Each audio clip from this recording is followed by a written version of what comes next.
होइन हेलो साथी हो आज चाहिँ म फेरि मेरो साथीको फार्ममा आएको छु। यहाँ चाहिँ अहिले बाख्राहरू एकदमै भुसा खाइराखेका छन्। एकदमै बाख्रा हेर्नु होला, एकदम लाइनमा छन्, बाख्राहरू चिल्ला छन्। अनि अहिले बिहानको समयमा बाख्राहरू एकदम घाँस खाइरहेछ होइन। बाहिर पनि हाम्रो बाख्रा चरिरहेछ यी यता पनि पारी पनि छ बाख्रा होइन। खाना चाहिँ हाम्रो यस्तो छ यहाँ हेर्नुहोस्, भुसा हो यो, यसलाई भन्छ भुसा। बिल्कुलै पराल र घाँस मिसिएको होइन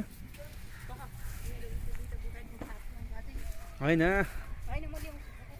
यस्तो छ है। अनि हाम्रो दाइ हुनुहुन्छ यहाँ।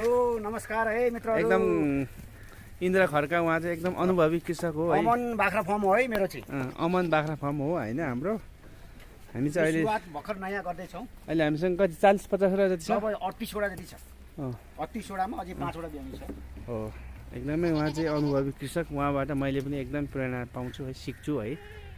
उहाँलाई चाहिँ म धेरै मान्छु होइन। मेरो यो सबैभन्दा राम्रो पाठो चाहिँ म तपाईँहरूलाई देखाइदिन्छु। खै उहाँको 3 महिना भयो, यसको नाम सुन्दरी हो। राख्नु त त्यहाँ भुइँमा। यो धेरै राम्रो पाठो हो, यो लोकलको पाठो हो। यो चाहिँ जमुना पारीको होइन, एकदम राम्रो पानी क्रस हो।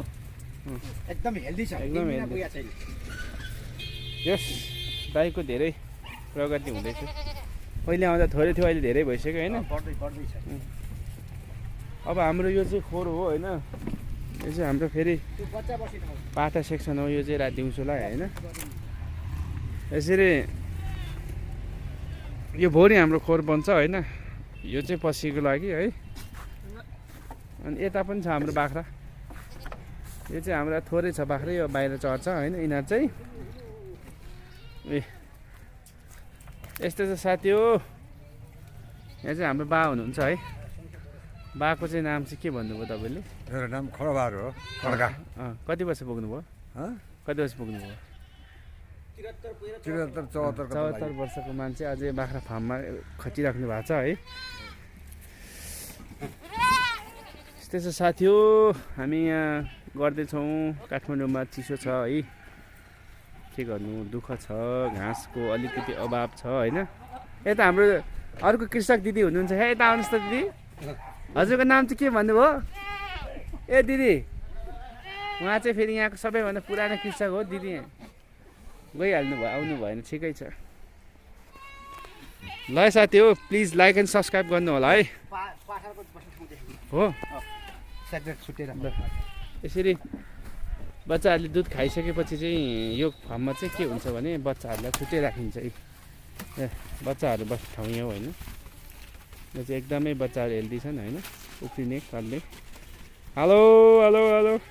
यहाँ यो चाहिँ ताकि यहाँ अलिक कुकुरको डर पनि छ यो एरियामा होइन। कुकुरहरू आउने हुन्छ, टोक्ने हुन्छ, त्यही भएर बच्चालाई चाहिँ सुरक्षित राख्नुपर्ने हुन्छ।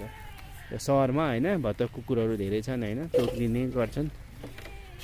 ल अनि यसरी यिनीहरू घाँसमा पनि बानी भइसकेको छ नि त। बानी गराएको छु। यो एरियामा चाहिँ के कुकुरहरूको डर पनि छ होइन। बढी कुकुरले टोक्ने, बच्चाहरू मारिदिने गर्छन् होइन। त्यही भएर हामीले यसरी जोगाएर राख्नुपर्ने हुन्छ है। ल साथी हो, यसरी हेर्नुहोस् काठमाडौँमा पुरा भुसा खाएर बाख्रा अगाइरहेछन् होइन, चिल्ला पनि छन्। हे हे हे यस्तो छ साथी हो। ल साथी हो, प्लिज लाइक एन्ड सब्सक्राइब गर्नु होला है। म फेरि अर्को भिडियो लिएर आउँदैछु तपाईँहरूको लागि। धन्यवाद।